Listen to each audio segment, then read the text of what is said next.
All right, guys, for this activity, I would need you to read the book first, and then at the end, you will play a game.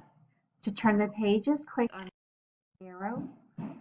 When you get to the pages, you can read them to yourself, or you can click on the speech bubble at the bottom where you see three dots, and the application will read to you.